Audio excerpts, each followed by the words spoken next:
بسم اللہ الرحمن الرحیم۔ السلام علیکم پاکستان۔ ناظرین، آپ دیکھ رہے ہیں آواز بہاولپور نیوز چینل اور میں ہوں آپ کا میزبان احمد محمود۔ ناظرین، جیسا کہ آپ سب جانتے ہیں کہ ہم آپ لوگوں کے لیے آج کی شخصیت پروگرام لے کر کرتے ہیں۔ آج میں آپ کو جس شخصیت کا تعارف کروانے جا رہا ہوں، آپ کسی تعارف کے محتاج نہیں ہیں۔ ڈائنامک پرسنالٹی ہمارے ساتھ موجود ہیں۔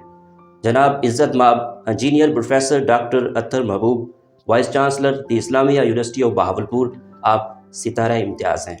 اگر ہم یونیورسٹی کے حوالے سے بات کریں تو اسلامیہ یونیورسٹی بہاولپور دن دگنی رات چوگنی ترقی کر رہی ہے۔ پہلے 13,000 اسٹوڈنٹ ہوا کرتے تھے، لیکن آج 70,000 تعداد پہنچ چکی ہے۔ اور یونیورسٹی کے انوائرمنٹ کے حوالے سے بات کریں تو انوائرمنٹ بہت خوبصورت ہے، گرین اینڈ کلین کیمپس بن چکا ہے۔ آج ہم ڈیولپمنٹ کے حوالے سے بات کریں گے، سر کی ذاتی لائف کے حوالے سے بات کریں گے، پروفیشنل لائف کے حوالے سے خصوصی گفتگو کریں گے۔ آپ ایک استاد ہیں، آپ ایک ریسرچر ہیں، آپ بہت بڑے ایڈمنسٹریٹر ہیں۔ تو آئیے ڈاکٹر اطہر محبوب صاحب سے بات کرتے ہیں۔ السلام علیکم سر۔ وعلیکم السلام محمود، کیسے ہیں آپ؟ اللہ کا شکر ہے، خیریت سے۔ سر، ایک دفعہ پھر آواز بہاولپور میں آپ کو خوش آمدید کہتا ہوں۔ تھینک یو، میں بھی یہاں آپ کے ساتھ آ کر خوش ہوا ہوں۔ ڈاکٹر صاحب، دنیا کے اندر جتنے لوگوں نے کامیابی حاصل کی ہے، تعلیم کی وجہ سے کی ہے، میں آپ سے یہ پوچھوں گا کہ آپ نے اپنی ابتدائی تعلیم کہاں سے حاصل کی؟ آپ کا تعلیمی سلسلہ کیسا رہا؟ جی، میں پہلا اسکول جو تھا وہ میرا فرانس میں تھا۔ والد صاحب ان دنوں 1 سال کے لیے فرانس میں پوسٹڈ تھے، جی، جسے پری اسکول کہتے ہیں یا پلے گروپ۔ اس کے بعد پھر جب کراچی آ گئے واپس، تو وہاں کراچی میں P A F model school Drigh road کہلاتا تھا، بعد میں شارع فیصل ہوا۔ جی، وہاں کوئی تقریباً 4 سال تعلیم حاصل کی۔ اس کے بعد پھر اب والد صاحب کی پوسٹنگ پشاور ہو گئی، تو P A F model school Peshawar میں بڑا بیر میں، اس کے بعد شہر میں P A F degree college Peshawar تھا۔ پھر میں نے 2 سال انگلینڈ میں بھی تعلیم حاصل کی، پھر کیڈٹ کالج پٹارو میں 3 سال پڑھا، اور intermediate P A F degree college Peshawar سے کیا۔ یہ تو میری ابتدائی تعلیم تھی۔ اور اس کے بعد پھر میں امریکہ چلا گیا اعلیٰ تعلیم حاصل کرنے، اور 8 سال میں نے امریکہ میں تعلیم حاصل کی، جس میں زیادہ تر عرصہ فلوریڈا اسٹیٹ یونیورسٹی میں گزارا، اور وہاں سے میں نے بی ایس الیکٹریکل انجینئرنگ اور ایم ایس الیکٹریکل انجینئرنگ کیا۔ اچھا، ماشاء اللہ۔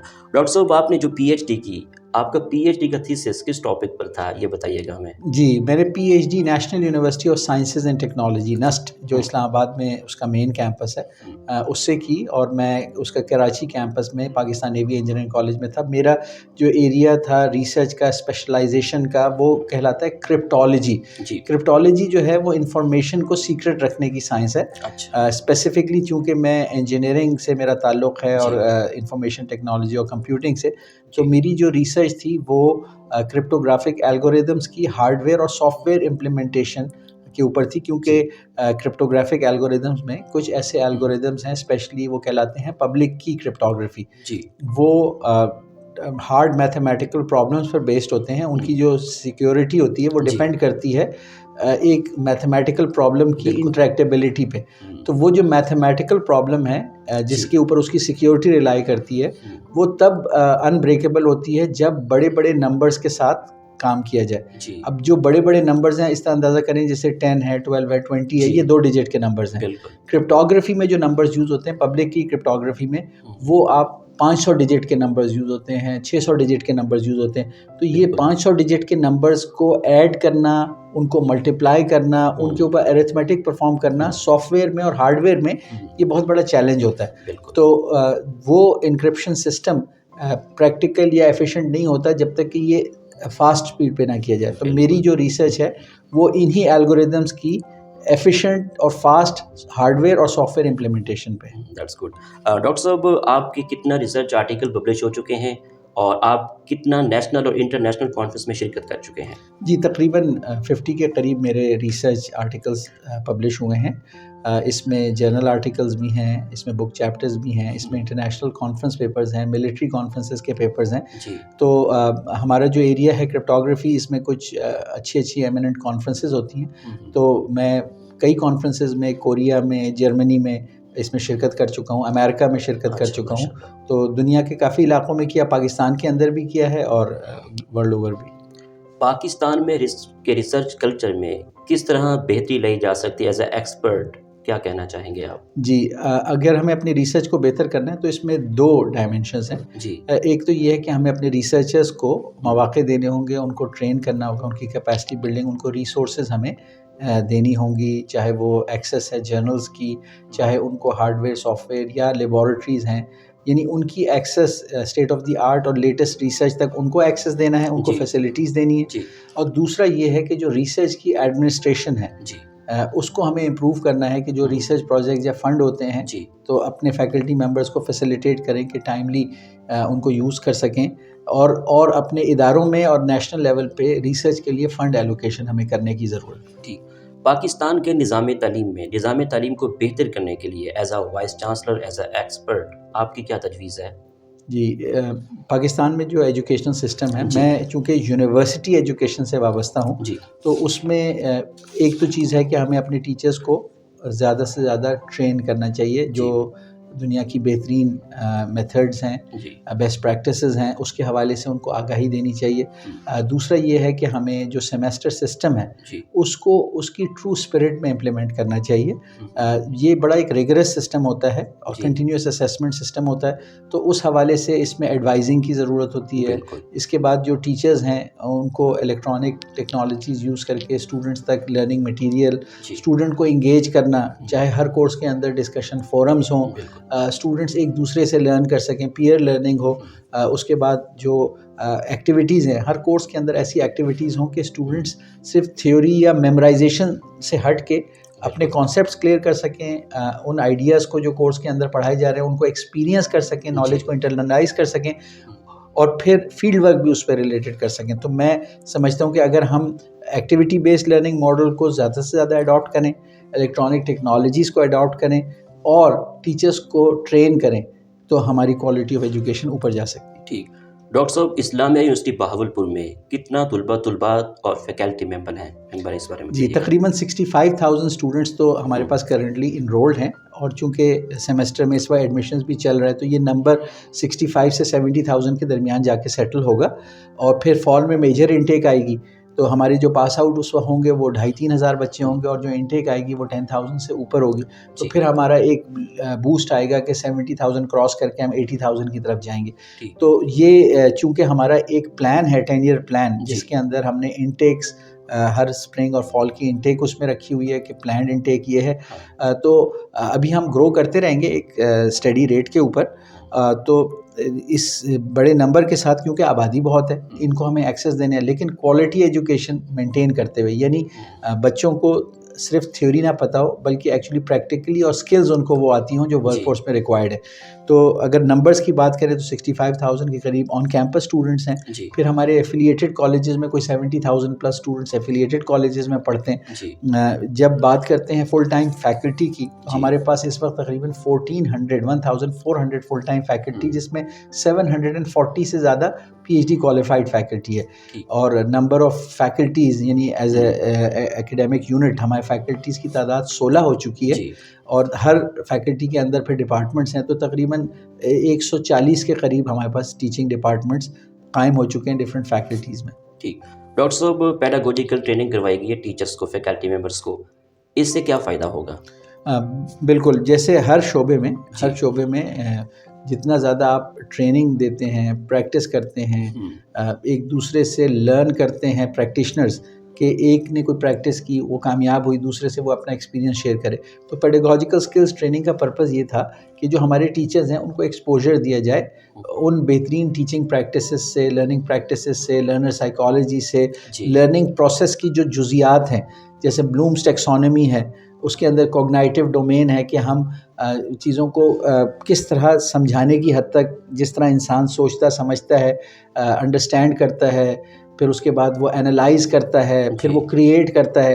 تو کوگنائٹیو ڈومین تھا. دوسرا سائیکو موٹر ڈومین تھا کہ کس طرح پریکٹیکلی اسکل بیسڈ ہاتھ سے اپنے کام کیسے کرتا ہے. کیونکہ دو چیزیں ہیں ٹیچنگ لرننگ میں، ایک اسکل ہے کہ کہ آپ نے کوئی ایکٹیویٹی پرفارم کرنی ہے جی اور ایک انڈرسٹینڈنگ ہے چیزوں کو سمجھنا ہے. بالکل. تو جو پیڈاگوجیکل اسکلس ٹریننگ تھی وہ ایک ایسا پروگرام تھا جس میں نہ صرف ٹیچرس کو جو لرننگ پورا پروسیس ہے اس کو بریک ڈاؤن کر کے جی ہر اسپیکٹ پہ فوکس کرایا جائے، جس میں اسیسمنٹ والا اسپیکٹ بھی ہے جی کہ کیسے امتحان بنائیں، کیا سوال پوچھیں، بالکل. نہ صرف یہ کہ لرننگ مٹیریل کیسے بنائیں، اسٹوڈنٹ کو کیسے انگیج کریں، بلکہ پھر ان کو اسیس کیسے کریں، کون سے بہتر طریقے ہیں ایگزام بنانے کے.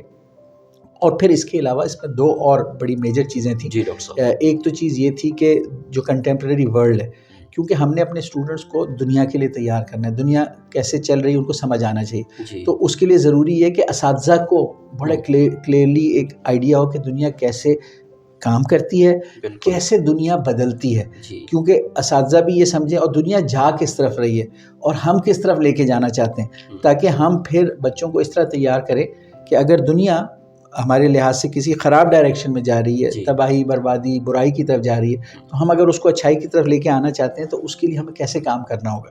تو یہ جو پیڈاگوجیکل اسکلس تھی اس کا یہ پرپس بھی تھا کہ ٹیچرز کو دنیا کو سمجھایا جائے کہ دنیا کیسے کام کر رہی ہے اور لیڈرشپ اسکلز دی جائے، جی کیونکہ ہر ٹیچر اپنی کلاس میں ایک رول ماڈل اور لیڈر ہوتا ہے. جی. ابھی حال ہی میں آپ نے ٹیچرز کو، فیکلٹی ممبر کو ایک لیکچر دیا، وہ کس ٹاپک پر تھا؟ جی ابھی ہم نے اسپرنگ سیمسٹر کے آغاز میں جی ایک بڑا میجر لیکچر تھا جس میں تقریباً آڈیٹوریم میں جی مین آڈیٹوریم میں 1000 سے زیادہ فیکلٹی تھے، اور پھر ہمارے جو سب کیمپسز ہیں جی 150 فیکلٹی وہاں جی تھی. تو تقریباً 1300 to 1400 فیکلٹی ممبرز نے، فل ٹائم فیکلٹی ممبرز نے وہ لیکچر اٹینڈ کیا، جو کہ پلاننگ اینڈ ایڈوائزنگ ویک کے حوالے سے تھا. ہم نے یہ کہا کہ ہم 18 ہفتے پڑھاتے ہیں، لیکن اس سے پہلے ایک دفعہ اسٹاک ٹیکنگ ہو جائے. جی اب اس میں 2 طرح کی اسٹاک ٹیکنگ تھی. ایک تو یہ ہے کہ اسٹوڈنٹ ایڈوائزنگ کی جائے کہ اسٹوڈنٹ کی جو پچھلے سیمسٹر کی ایکیڈمک پرفارمنس ہے وہ اس کا ایڈوائزر اس سے ڈسکس کر لے، یعنی ایڈوائزنگ سسٹم ان پلیس ہو، اور آگے کے جو بچے کے پلانز ہیں کہ ڈگری کس طرح وہ ٹائم پہ کمپلیٹ کر سکتا ہے، اس حوالے سے ایڈوائزر اور اسٹوڈنٹ کا ڈسکشن ہو جائے. اور دوسری طرف جو ہمارے فیکلٹی ممبرز ہیں ریگولر بھی اور وزٹنگ بھی، ان کا انٹریکشن اپنے چیئر پرسنس کے ساتھ ہو، تاکہ جو پچھلا سیمسٹر کلوز ہوا اس کی ڈی بریف ہو کہ اس سیمسٹر میں اچھی بری کیا چیزیں ہوئیں، اور اگلا جو سیمسٹر سٹارٹ ہو رہا ہے اس کے لیے ہر ایک کی ریڈینس پلاننگ دیکھی جائے کہ انہوں نے اسٹوڈنٹس کے لیے لرننگ مٹیریلز، لیکچر نوٹس اور یہ ساری چیزیں پریپیئر کی ہوئی ہیں. اور پھر جو یونیورسٹی کی ڈفرینٹ پالیسیز ہیں، ٹائملی رزلٹ جمع کرانے کی پالیسی ہے، اٹینڈنس پالیسی ہے، وہ اس میں ویل ورسڈ ہوں اور اسٹوڈنٹس کو پھر اکارڈنگلی ایک اچھا ایجوکیشنل ایکسپیرینس پورے سیمسٹر میں ملے. تو یہ پلاننگ اینڈ ایڈوائزنگ ویک کا یہ پرپس تھا کہ ہم اپنی ٹیچنگ جو سٹارٹ ہو رہی ہے اس کے لیے ایک فل انرجی ویگر کے ساتھ جائیں، ہم اس کو سمجھتے ہوئے جائیں کہ ہم نے کس طرح یہ اگلے 16 سے 18 ہفتے اسٹوڈنٹس کو ٹیچ، لرن اور انگیج کر کے اسیس کرنا ہے. ٹھیک ہے ڈاکٹر صاحب، آپ وائس چانسلر خواجہ یونیورسٹی میں بھی رہے، اسلامیہ یونیورسٹی بہاولپور میں بھی آئے. اسلامیہ یونیورسٹی بہاولپور میں آ کے یہاں سے لوگوں کی ملاقات کر کے یہاں کے لوگوں کو کیسا پایا؟ اسلامیہ یونیورسٹی بہاولپور ایک ویل اسٹیبلشڈ انسٹیٹیوشن تھا اور ادھر بہت اچھا کلچر تھا، ٹریڈیشن تھا. تو میں نے لوگوں کو بڑا پازیٹیو ریسیپٹیو پایا. میں نے یہ دیکھا کہ وہ یہ چاہتے تھے کہ ان کا انسٹیٹیوشن کوالٹی اور ہائٹس آف ایکسلنس کی طرف جائے. تو میں اپنے آپ کو ایک انیبلر اور فیسیلیٹیٹر سمجھتا ہوں کہ جو لوگوں کی توقعات اور تمنائیں تھیں اور اچھے اچھے ان کے پلانس تھے، میں نے یہ فیسیلیٹیٹ کرنا ہے کہ وہ اپنے نیک ارادے حاصل کر پائیں. اس میں جو رکاوٹیں ہیں وہ میں نے دور کرنی ہے، میں نے ان کے لیے ریسورسز لے کے آنی ہیں. تو میں اس ایکسپیرینس کو جو میرا 3.5 سال سے زیادہ اب ہو گئے، میں ایک انتہائی خوشگوار اور ایک کامیاب قسم کا تجربہ سمجھتا ہوں. ٹھیک، کیسی فیلنگ ہے، کیسا محسوس ہوتا ہے؟ اسلامیہ یونیورسٹی بہاولپور میں پریزیڈنٹ بھی آئے، وزیر اعظم پاکستان بھی آئے، تو کیا لگتا ہے کیسا فیلنگ ہے اس سے؟ مطلب پولیٹیکل لوگ آ کے لوگوں کو لیکچر دینا، پھر زراعت کے حوالے سے، ایگریکلچر کے حوالے سے، اس بارے میں بتائیے گا. بالکل، یہ بڑا اچھا لگتا ہے جب ملک کی ایمیننٹ پرسنالٹیز ادھر آتی ہیں. وہ یہ شو کرتا ہے کہ اسلامیہ یونیورسٹی بہاولپور ایک اہم ادارہ ہے. یہ ادارے کا اپنا ایک ویلیو، ویٹیج اور برانڈ ویلیو ہے. تو اس سے ایک تو خوشی ہوتی ہے، دوسرا اسٹوڈنٹس بھی موٹیویٹ ہوتے ہیں کہ ان کا جو انسٹیٹیوشن ہے وہ نیشنل لیول پہ، نیشنل اسٹیج پہ ایک اہمیت رکھتا ہے. پلس جب وہ دیکھتے ہیں یونیورسٹی کی پروگریس، تو میں سمجھتا ہوں کہ نیشنل لیول پہ اسلامیہ یونیورسٹی کو اور زیادہ جسے کہتے ہیں ایکسیس ملے گی ریسورسز کی طرف، ریسورسز ادھر ڈائیورٹ ہوگی جو ادھر رائٹس ہیں جو لوگوں کی اس کے حساب سے، اور دوسرا جو نیشنل پالیسیز ہیں، نیشنل پلانز ہیں، اس میں ہم اپنی انپٹ دے سکتے ہیں، اسپیشلی جو ہمارا ریجن ہے وہ ایگریکلچر کی بیک بون ہے اس وقت، نہ صرف پنجاب کی بلکہ پورے پاکستان کی۔ دوسرا ہمارا جو ہیومن کیپٹل ہے، یعنی ہمارے جو لوگ ہیں جن کو ہم یونیورسٹی میں ہر طرح کی اسکلز اور ٹریننگ دے رہے ہیں، یہ بہت ویلیو رکھتا ہے نیشنل اور انٹرنیشنل لیول پہ، اور پاکستان کی جو اکنامک گروتھ ہے اس میں یہ ہیومن کیپٹل بہت ایک ایندھن کا رول پلے کرے گا، اور پاکستان نے اگر ترقی کرنی ہے بڑے پیمانے کے اوپر تو ہمیں اچھے ٹرینڈ ہیومن ریسورس چاہیے۔ تو اسلامیہ یونیورسٹی آف بہاولپور جو ہے وہ اپنے ہیومن کیپٹل کو شو کیس کر سکتی ہے ان ڈفرینٹ فورمز پہ اور ڈگنیٹریز کی وزٹ سے۔ ڈاکٹر صاحب، گرین اینڈ کلین کیمپس کے حوالے سے آپ نے IUB میں کیا اصلاحات کروائیں، اس بارے میں بتائیے گا۔ اسلامیہ یونیورسٹی بہاولپور کا کیمپس پہلے بھی بہت خوبصورت تھا، میرے آنے سے پہلے میں خوش ہوا کہ میں ایسے کیمپس میں آؤں، لیکن میں نے دیکھا کہ تقریباً 1250 ایکڑ میں ایک بڑا رقبہ ہے، 300-400 ایکڑ جو استعمال میں نہیں آ رہا یا اس سے بھی زیادہ تھا۔ تو ہم نے ہر جگہ پہ پھر کوشش کی کہ آرچرڈز ڈیولپ کیے جائیں، ہر جگہ گرین بیلٹس ڈیولپ کی کہ مٹی ختم ہو، گرینری آئے، پیوڈ ایریا آئے، ٹریز آئیں۔